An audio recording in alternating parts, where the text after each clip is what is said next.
Merhaba değerli TV 2020 izleyicileri, ben diyetisyen Merve Koç. Diyetisyen Merve Koç ile Sağlıklı Beslen, Sağlıklı Yaşa programına hoş geldiniz. Bu hafta programımda değerli bir konuğum bizlere eşlik edecek. Kendisi sağlıklı, pratik tarifler hazırlayacak bizim için. Ercan Şef, hoş geldiniz programımıza. Hoş bulduk Merve Hanım, merhabalar. Evet, bugün bizlere neler hazırlayacaksınız? Bugün sizlere 5 adet ürünümüz var. İlk ürünümüz avokado tartar. Sağlıklı yaşamlardan, yani sağlıklı yaşam mutfaklarının vazgeçilmezlerden birisi demek istiyorum artık günümüzde. Evet. Kuru domatesli bir avokado tartarımız var. Ardından vegan bir spagetti yapacağım sizlere. Domates soslu ve kabaklı vegan bir spagettimiz var. Ardından portakallı poşe somonumuz olacak. Ardından 2 adet de tatlımız var.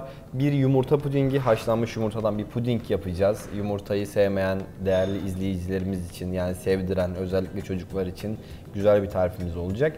Diğeri de yine orman meyveli, labneli güzel bir raw pudingimiz olacak. Dilerseniz ilk üründen başlayayım. Tabii Ercan Şef. Aslında bahsettiğiniz ürünler son zamanda da bayağı popüler. Ben de karşılaşıyorum farklı tariflerle, bu ürünlerle ilgili.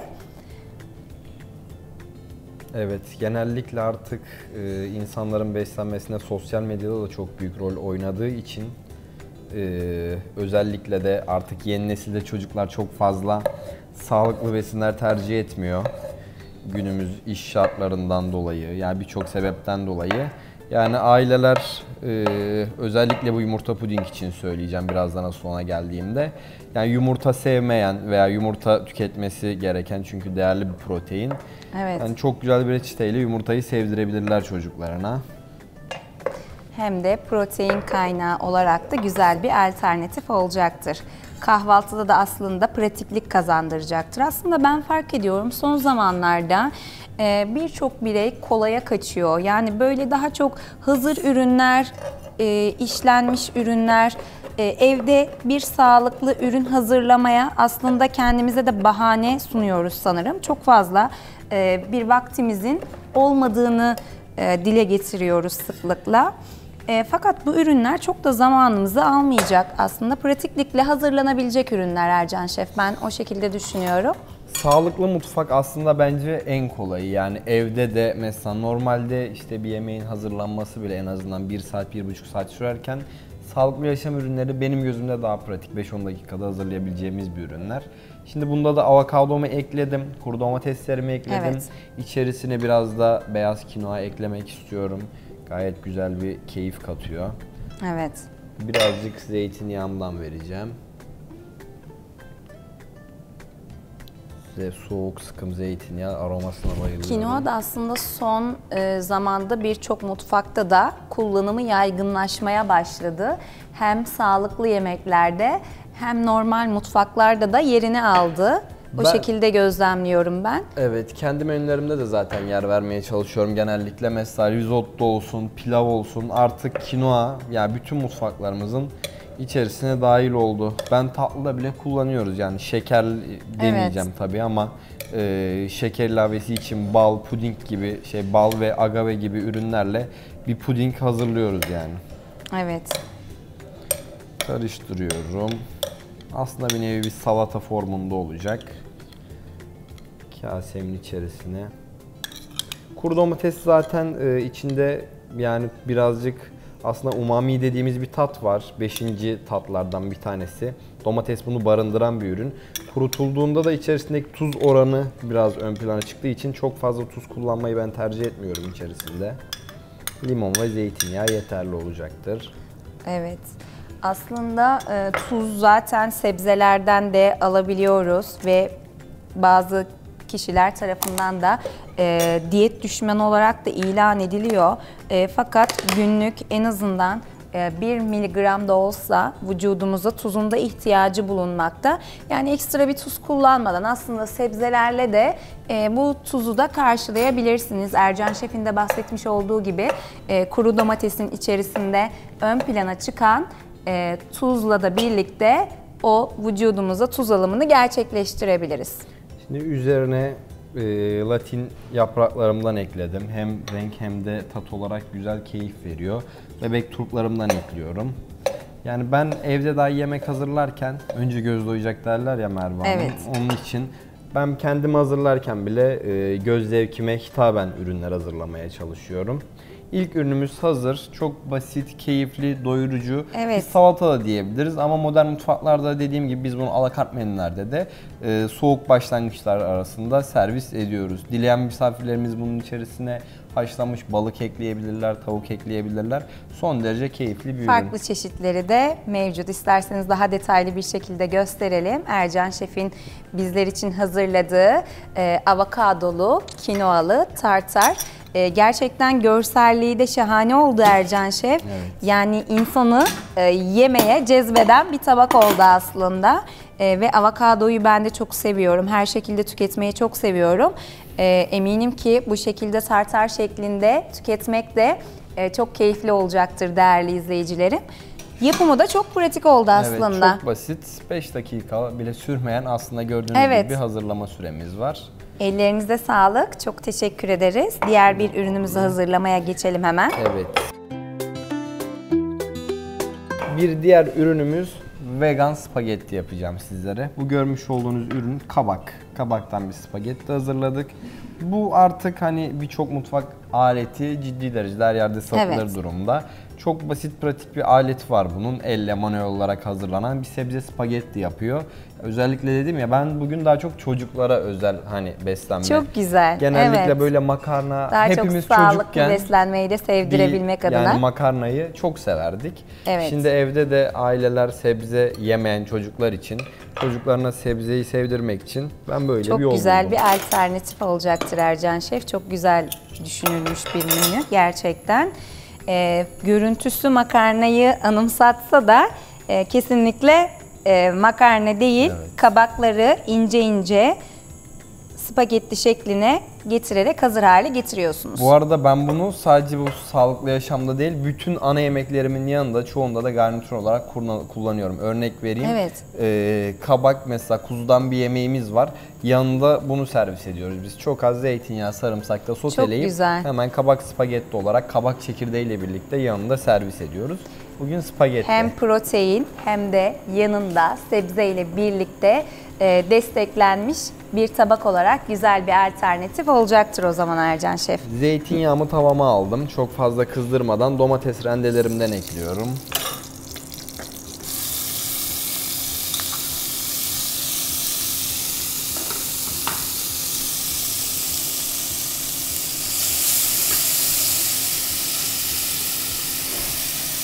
Evet, 2 adet domates rendeledim. Evet. Doğal bir şekilde domates sosu kullanmayı tercih ettiniz. Kesinlikle. Domateslerin böyle çok fazla kavurma işlemi yapmama gerek yok. Kızgın tavada yaklaşık bir 1-2 dakika döndürdükten sonra, çok fazla da ürünün ben pişirip formunu bozmak istemiyorum. Ürünlerimi ekleyeceğim içerisine. Fesleğen ve kabakla birlikte. Fesleğen zaten kabakla birlikte uyumunu ben çok beğeniyorum. Kesinlikle. Şimdi kabak zaten çok ince bir yapıda gördüğünüz üzere. 1 dakika gibi kısa bir sürede gayet pişmiş olacak. Hatta İtalyanların da makarnada kullandığı al dente terim, yani dişe gelir kıvamda olmuş olacaktır. Evet. Bu şekilde. İçerisine birazdan fesleğenlerimizi ekleyeceğiz. En sonda zeytinyağını vereceğiz ve tamamlanmış olacak. Zevke göre, kişinin zevkine göre sarımsak ilavesi yapabilir. Ben biraz da kuru domates eklemek istiyorum. Evet. Çünkü rendelenmiş sarımsak da aslında güzel bir tat verebilir. Evet. Domates de, yani kuru domates ve taze domates aslında ikisi bir araya geldiğinde çok yakıştırıyorum ben tatlarını, lezzet olarak. Uyum açısından da yakıştığını düşünüyorsunuz. Kesinlikle. Kalan kuru domateslerimden de şöyle ince jülyen doğrayıp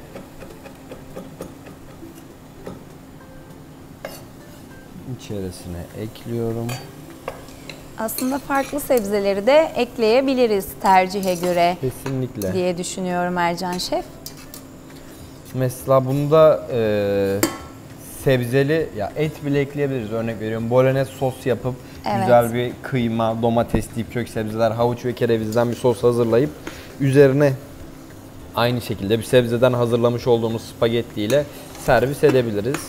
Bu hem görünüş hem lezzet olarak da gayet keyifli olacaktır. Bir iki yaprak fesleğenimi önce bütün bir şekilde atıyorum. Aromasının çıkması için içerisinde. Şimdiden o kokusunu hissettik. Evet, fesleğen gerçekten. Dediğim gibi yine şu anda domates sosumun içerisinde de, yani domates rendemde de biraz tuz vardı. Çok fazla tuz eklemek istemiyorum. Kuru domatesin de tuzu ön plana çıkıp destek olacaktır. Evet. Şu an ürünüm tamam. Çok fazla da öldürmek istemiyorum zaten. Şu şekilde. Bu tarifte aslında tam da bana göre, ben sebzeleri tüketmeyi çok seviyorum farklı şekillerde. Hem de bir makarna görüntüsüyle birlikte benim için de güzel bir alternatif olacak Ercan Şef. Hiç formunu da kaybetmedi aslında. Şu an benim dikkatimi çeken kısım o oldu. Evet. Kısa süreli bir pişirme yaptık zaten. Al dente dediğim gibi. Bunda da herhangi bir, yani formunu bozacak bir durumumuz yok. Gayet keyifli bir şekilde üzerine de kalan sosumuzdan fesleğenle birlikte servis edeceğiz. Dileyen üzerine kabak çekirdeği eklemesi yapabilir. Hatta biz de zaten birazdan ekleyeceğiz üzerine. Ekleyelim isterseniz kabak Tabii çekirdeklerimizi de. Şuradan biraz kabak çekirdeği aldım. Miktarını fazla eklersek o aromayı bozmuş olur muyuz Ercan Şef? Kabak çekirdeklerini ya da farklı tohumlarda ekleyebilir miyiz? O aromayı da bozmuş olur muyuz? Şimdi Bunu şu da merak şekilde, ediyorum. aslında kabak çekirdeği baskın bir lezzet. İçerisinde de yani ben ciddi anlamda bir aroma barındırdığını inanıyorum. Ezdiğimizde yağ oranının bile ön plana çıkıyor zaten.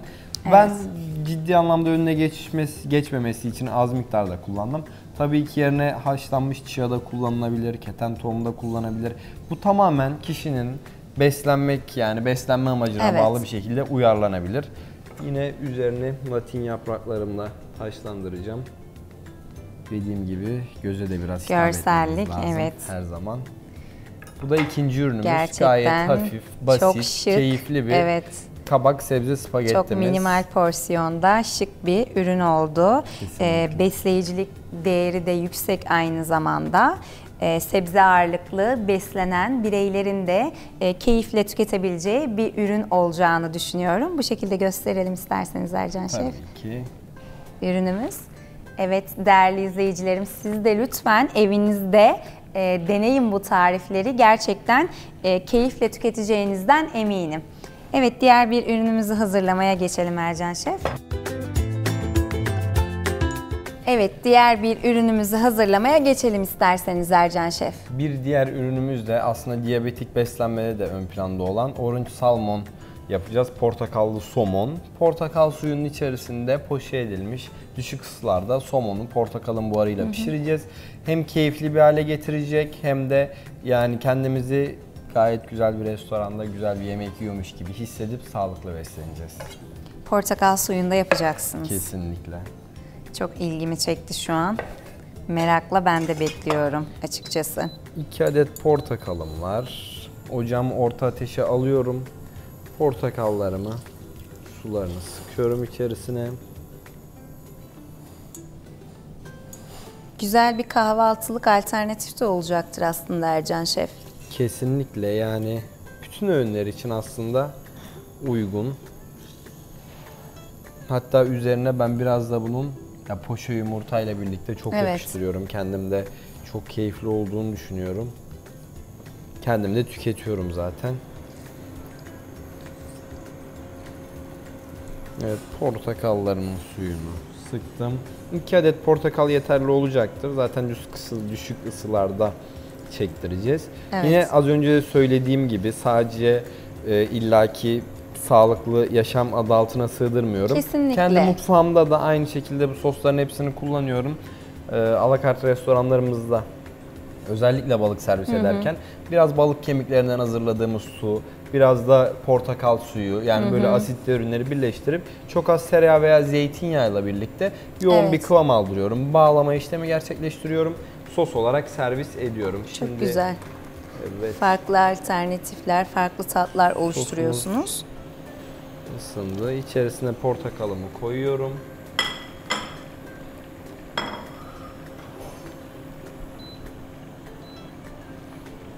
Ne kadar sürede pişmesi bizim için yeterli olacak? 5 dakika. Çok abartmadan pişirmesini 5 dakikalık bir süre içerisinde. Çünkü balıklar, yani benim kendi düşüncem tabii ki değil, genel olarak bir kuraldır. Fazla pişirme işlemi uyguladığımızda, fazla ısıya da maruz kaldığında gerçekten kuruyor ve hiç keyifli bir hale gelmiyor. Yani güzelim ürün. Aslında 3 tarafı denizlerle çevrili bir ülke olmamıza rağmen, hatta 4 tarafı şu anda, balık tüketimi, balık popülasyonu gerçekten çok zayıf durumda. Kesinlikle. O yüzden az tüketiyoruz maalesef. Tükettiğimizde de iyi tüketelim diye uğraşıyoruz. Evet. Aslında pişirme teknikleri de bu anlamda çok önemli olduğunu yine farkına varıyoruz. Aslında, hem besin değerlerinin kaybolmaması için. Evet, deniz ürünlerinde ben her zaman düşük ısıyı tercih ediyorum ki dediğiniz gibi. Yani düşük ısıda da şundan kastedeceğim. Mesela biz mutfaklarımızda 4-5 farklı pişirme yöntemlerini aktif olarak kullanıyoruz. Sağlıklı yaşamlarda veya normal fark etmiyor. Poêle dediğimiz bir sistem var. Düşük ısıda ürünün formunu, özünü kaybetmeden pişirme sağladığımız bir yöntem. Aynı şekilde ben ürünlerimde düşük ısıyı kullanmayı tercih ediyorum. Ve özellikle buharda ürünler piştiğinde daha keyifli, içinin daha sulu kaldığına inanıyorum. Evet, çok da lezzetli oluyor. oluyor. Buharda da pişirmemek için bu tür portakal gibi, işte örnek veriyorum, fesleğen gibi ürünlerden yardım alarak, nane, hatta taze nane, bunların buharıyla aroma katıyoruz. Aroma katarak, hatta şunu da söyleyeyim, lavanta ve anason bile kullanıyorum yani yemeklerin buharda pişirirken. Buhar işlemi yapacağım suya, sosun içerisine. Peki anasonu nasıl değerlendiriyorsunuz Ercan Şef? Mesela bu tür bir sos hazırladığımda içerisine bir diş, yani bir yuvarlak olacak şekilde adet anason atıyorum. Kuru anason içerisine sosun aromasını bırakıyor. Çok güzel bir rahiya veriyor. Yediğinizde o sosu ürünle birlikte, özellikle deniz ürünlerinde müthiş bir kombinasyon oluyor. Aslında bunun ucu bucağı yok yani. Ben mutfaklarımda da maalesef dediğim gibi çok fazla deneme yapıyoruz. Deneme yanılma, Ar-Ge. Mavi çaylı mesela balık hazırlıyoruz.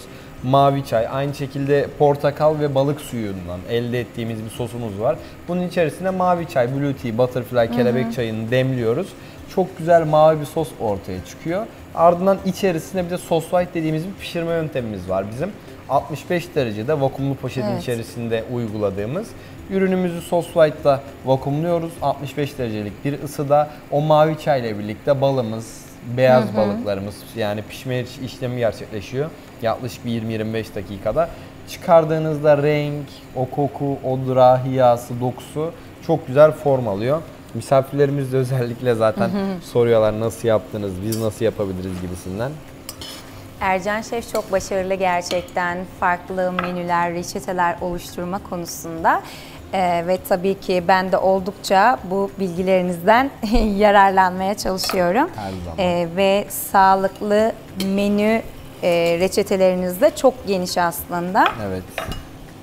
Ya dediğim gibi ben genel olarak hani beslenmeyi, dediğim gibi aslında kızdığım 2 tane şey vardı. Sizlerle daha önce konuştuğumuz gibi. Diyeti veya sağlıklı yaşamı bir kutu, bir kibrit kutusu peynire sığdırmıyoruz asla. Ne yapıyoruz? Yediğimiz zaten bütün ürünler doğanın bize bir ikramı.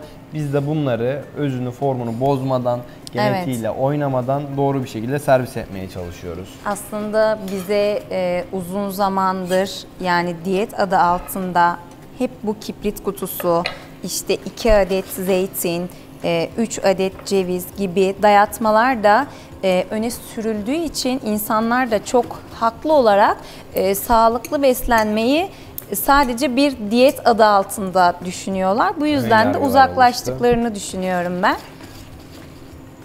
Şimdi bu sosumuz esnasında sebze olarak ben baby sebzeleri, dediğim gibi daha önce de belirttiğim gibi, kullanmayı çok seviyorum. Havuç ekledim, baby havuç. Bunun yanında tam bu esnada dilerseniz haşlanmış kara buğdayınızı, maş fasulyenizi, beluga mercimeğinizi Kesinlikle. hepsini ekleyebilirsiniz. Ya tek tavada 3 işlemi birden gerçekleştirip çok keyifli bir tabak elde edebilirsiniz. Ben altına birazcık beluga mercimeğimden ekleyeceğim. Garnitür olarak kullanacağım yanında da. Bu kadar yeterli olacaktır. Beluga mercimeği de tam anlamıyla yüksek bir lif deposu. Sindirim sağlığımız için de oldukça önemli. Kesinlikle. Ben de genel olarak ya beluga mercimeğini çok yakıştırıyorum. Özellikle somon gibi yağlı bir, yağ dokusu yüksek olan Evet. balığın yanında çok keyifli oluyor. Yaklaşık 1 dakika içerisinde balığımız hazır. Zaten çok yumuşak bir doku kıvamına da geldi. Evet. Şu an görüntüsüyle de hissettiriyor. Buradan tabağımızı alalım. Yavaş yavaş. Haşlanmış beluga mercimeğimiz içerisinde zaten yaklaşık 1 dakika içerisinde istediğimiz kıvama geldi. Evet. Tabağımızın altına birazcık beluga mercimeği veriyoruz. Yine yan kısmına somon balığımızı servis edeceğim.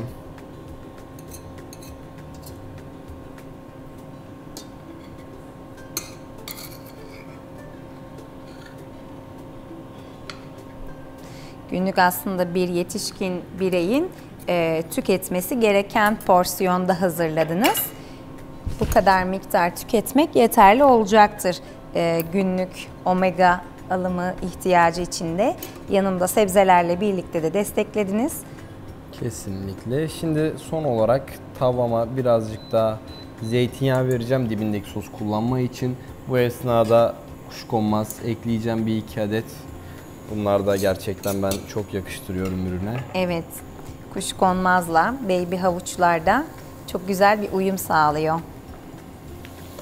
Son olarak içerisinde kuşkonmazımı da döndürdükten sonra dileyen misafirlerimiz enginar da ekleyebilirler içerisine.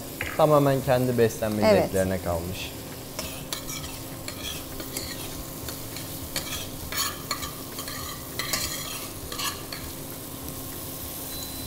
Evet, şu anda tamam olmuş durumda ürünümüz.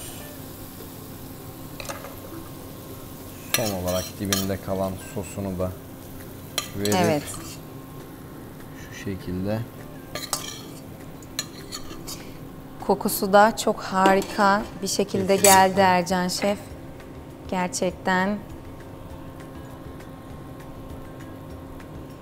tüketilmeye de cezbedici bir protein tabağı oldu aslında. Evet, yine latin Harika. yapraklarımı ekledikten sonra servis edebiliriz. Afiyet olsun. Evet, teşekkür ederiz Ercan Şef. Değerli izleyicilerimize de bu şekilde hazırlamış olduğunuz tabağı gösterelim. Evde de siz hazırladığınızda görselliğini de dilerseniz bu şekilde hazırlamak sizin için bir alternatif olacaktır. Teşekkür ediyoruz. Diğer bir ürünümüzü hazırlamaya geçelim isterseniz. Memnuniyetle. Evet Ercan Şef, diğer bir ürünümüzü hazırlamaya geçelim isterseniz. Siz de bir yandan hazırlık aşamasındasınız. Kullanacağımız malzemeler isterseniz onları da aktaralım değerli izleyicilerimize. Puding yumurta, yani yumurta bir puding yapacağız. Haşlanmış yumurtadan, şimdi öncelikle şu ön yargıyı kırmak istiyorum. Haşlanmış yumurta kokar, işte genellikle izleyicilerimiz bunu düşünecektir Evet, ama. aslında siz söyleyince ilk benim de aklıma gelen o oldu çünkü. Yani yumurta kokusunu buram buram hissedecek miyiz diye düşündüm. Ben de o yüzden merak ediyorum. Yok, içerisinde şimdi kullanacağımız vanilya Evet. ve kakao bunun tamamen önüne geçecek. Yani yerken kesinlikle hissetmeyeceksiniz. Asla. Hatta ben genelde şunu yapıyorum. Bunu yapıyorum.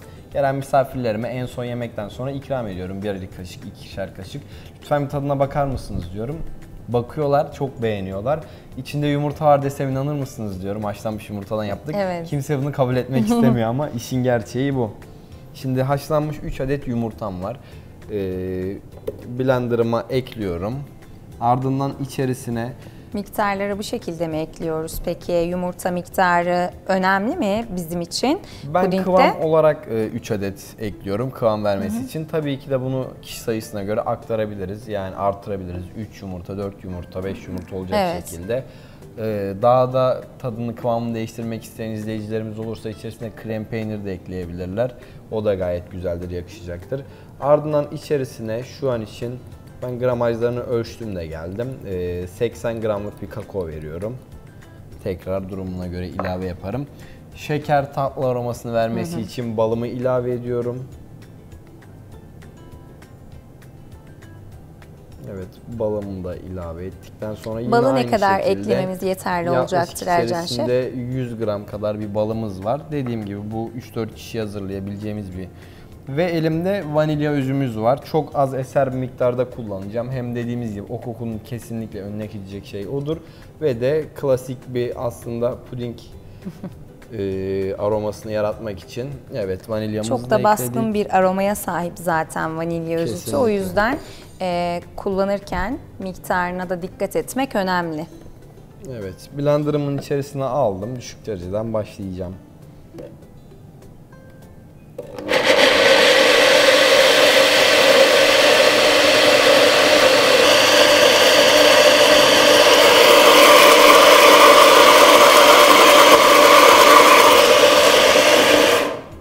Evet, pürüzsüz bir kıvamda hazırladık. Şimdi zaten izleyicilerimizin de birazdan görecek. Siz de bakın Evet, kıvamına. homojen bir Ben hale geldi. kendi tadım kaşığım, cımbızımın ardıyla bir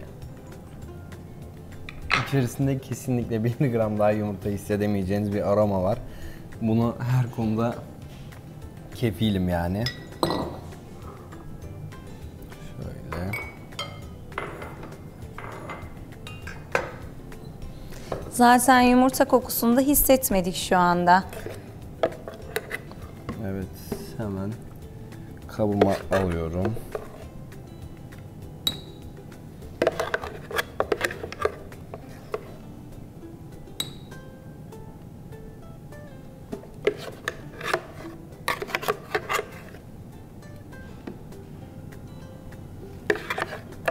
Evet, eser bir miktarda kabımı doldurduktan sonra Evet. üzerine Ercan orman Şef'ten meyvelerini ekleyeceğim. güzel tarifler.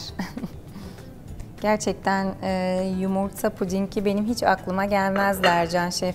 Yani yumurtayla bir tatlı hazırlamak gerçekten farklı düşünülmüş bir tarif. Üzerine de evet orman meyvelerini eklediniz. Onlar da güzel bir tat oluşturacaktır. Evet, son çekilimizden sonra dilerseniz Evet. kameraya da gösterin. Değerli izleyicilerimiz için ürünümüzü gösterelim. Ercan Şef merak ettim gerçekten. Ben de hemen tadına bakacağım bu ürünün. Elinize emeğinize sağlık. Afiyet Teşekkür olsun. ederiz. Diğer bir ürünümüzü de hazırlamaya geçelim isterseniz. Tabii ki. Ercan Şef çok teşekkür ederiz. Ellerinize sağlık. Diğer bir ürünümüzü hazırlamaya geçelim isterseniz. Yalnız benim aklımda bu yumurta pudinginde Lütfen siz de bir kaldı. tadına bakın. Ben tadına sizin de gerçekten yorumlarınızı bakmak merak istiyorum. ediyorum. Merak ettim ciddi anlamda. Çok ilgimi çeken de bir tarif oldu. Hemen İçerisinde kesinlikle bakıp ben yumurtanın yorumlayacağım. kokusunu hissedemezsiniz yani bu kadar.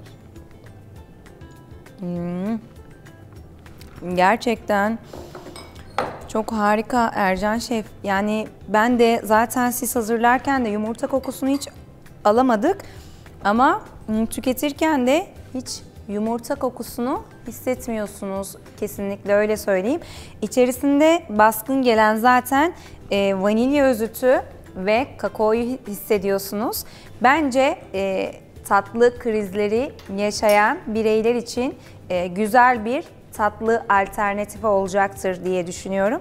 Ben de kesinlikle deneyeceğim Ercan Şef. Afiyet olsun ya mutlu bizlere. Şimdi diğer son ürünümüz olan yine bir raw pudding bir ürünümüz var aslında.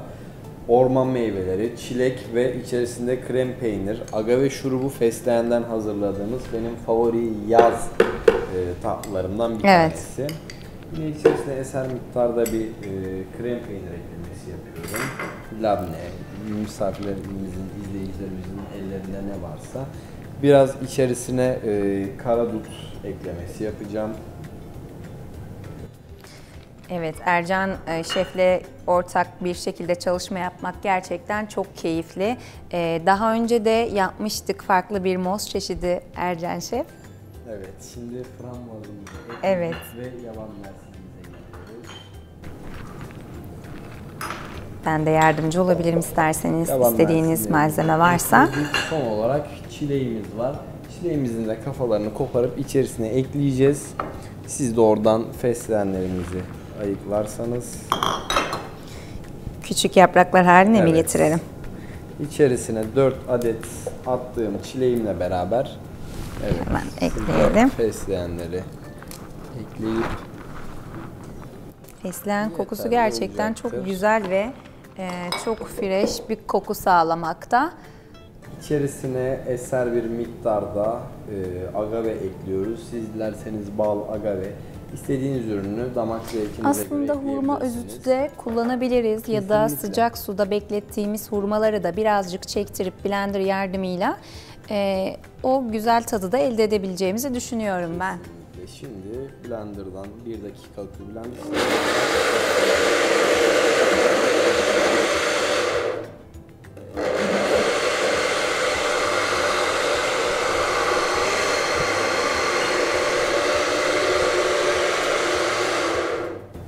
Birazcık karıştırma işlemi gerçekleştireceğim.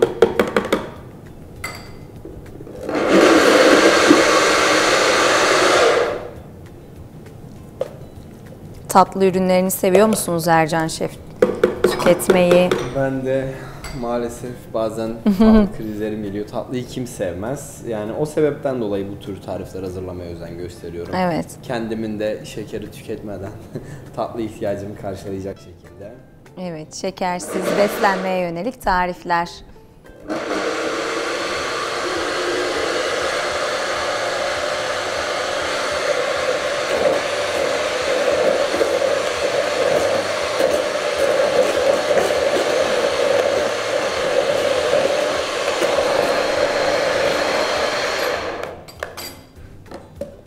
Böyle bir karıştırıyorum. Bakıyorum. Evet, Rengi de ürünüm çok hazır. güzel oldu Ercan Rengi de Şef. kesinlikle. Ben Evet. birazcık böyle parçacıklı bırakmayı seviyorum ki yerken ağzıma gelsin. Biraz daha böyle tatları hissedeyim. Evet. Dediğim gibi sizin hayal gücünüze kalmış. İçerisinde ceviz, fındık, yani nasıl bir Tohumları da ekleyebiliriz. damak lezzetiniz varsa ona göre ekleme yapabilirsiniz. Biraz daha böyle servis içinde tabanı çukur bir tabak servis tercih ediyorum. Bunu yaklaşık 1-1,5 saat artı 4 dolapta dinlendirmeniz yeterli olacaktır. Meyvelerin de özütüyle kendisini bağlayacaktır. Biraz daha kıvam alacaktır. Buzdolabında bekletmeliyiz. Kesinlikle. Tüketmeden önce. Böyle yayıyorum tabağıma. Bu püf noktalar da bizim için önemli Ercan Şef.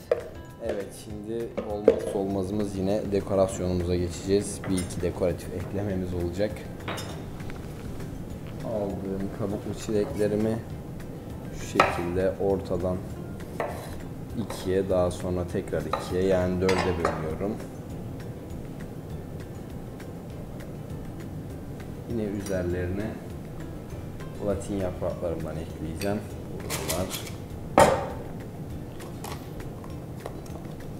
Genelde yenilebilir çiçek de eklerim aslında tatlı Evet. servislerinde, ama latin yaprağını da çok severek kullandığım bir ürün. Bu tarz minimal dekor ürünler de gerçekten tabağı da çok keyifli hale getiriyor. Görsellik açısından da tamamen göze hitap ediyor. Biraz da dilerseniz üzerine nar servis edeceğiz. Damak zevkinize göre. Oo, çok güzel bir. Kırmızı renk Evet, çok zaman yakıştı gerçekten. tercih ettiğim bir renktir. Bunun içerisine dileyen izleyicilerimiz tahin ekleyebilir. Kendi damak Evet, zevkleri, tahinimiz de var. beslenme İsterseniz özelliklerine ekleyebilirsiniz. göre tabii üzerine eser bir miktarda ekleyelim. Dediğim gibi hayal gücünüze ve yani beslenme şartlarınıza kalmış. Ben yine çok eser miktarda böyle bir görsel için gezdirdiğimde şuna bakar mısınız? Görsel Evet, dokusuna, gerçekten kıvamına. şahane oldu. Bazen hani der ya, insan yemeğe kıyamaz. Gerçekten öyle bir tabak oldu değerli izleyicilerim. Ercan Şef, gerçekten çok mutlu ettiniz programa katıldığınız için. Bana da ve değerli izleyicilerimize de güzel tabaklar oluşturdunuz, güzel tarifler sundunuz. Elinize, emeğinize sağlık. Çok teşekkür ediyorum. Vermiş teşekkür olduğunuz ederim. bilgilerden, reçetelerden dolayı sizlere. Ben teşekkür ediyorum. Yani şu artık son dönemlerde de gerek sosyal hayat, yaşantıdan kaynaklı evde de maalesef çok fazla vakit geçiriyoruz. Egzersizler yapmıyoruz, hareket alanımız Kesinlikle. daraldı. Çok konfor doğru bir alanımızın noktaya dışına değindiniz. çıkmıyoruz. En azından beslenme şartlarımıza dikkat edersek beslenme türlerimize daha iyi bir hayat geçirebileceğimize inanıyorum. Herkese afiyet olsun. Çok teşekkür ederiz. Evet değerli izleyicilerim, çok keyifli bir program geçirdik Ercan Şef'le. Bizleri izlediğiniz için teşekkür ederiz. Başka programlarda, başka bilgilerle ve başka tariflerle görüşmek dileğiyle sağlıcakla kalın.